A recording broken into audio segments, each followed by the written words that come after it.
Wali Kota Bekasi Rahmat Effendi disebut menggunakan kode sumbangan masjid untuk bisa mendapatkan uang dari para pengusaha. Atas kasus yang menjeratnya itu, ia pun terkena operasi tangkap tangan atau OTT oleh KPK. Ia ditetapkan menjadi tersangka setelah terbukti bersalah dan terlibat kasus korupsi dugaan suap senilai miliaran rupiah. Dilansir Tribunnews.com, Ketua Komisi Pemberantasan Korupsi atau KPK Firly Bahuri mengatakan, kasus yang menjerat Rahmat Effendi bermula ketika Pemkot Bekasi menetapkan APBDP tahun 2021 untuk belanja modal ganti rugi tanah dengan total anggaran sekitar 286,5 miliar rupiah.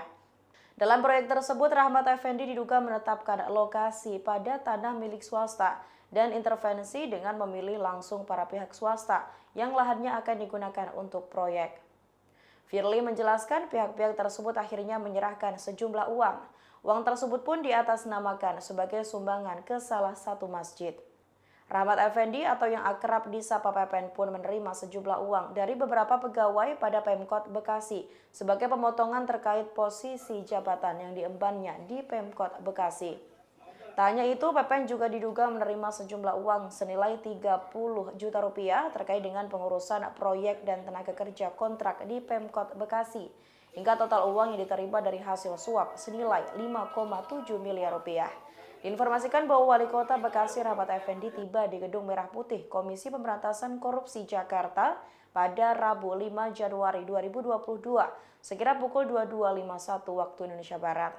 Mengenakan kaos lengan panjang kelir hijau dibalut rompi warna biru, Pepen panggilan akrab Rahmat Effendi dikawal 2 aparat kepolisian serta 1 orang pegawai KPK.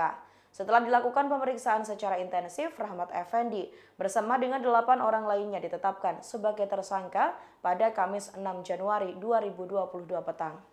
Pada kegiatan tangkap tangan, tim KPK mengamankan 14 orang pada hari Rabu pada tanggal 5 Januari 2022, sekira jam 14.00 di beberapa tempat wilayah di Kota Bekasi, Jawa Barat, dan Jakarta.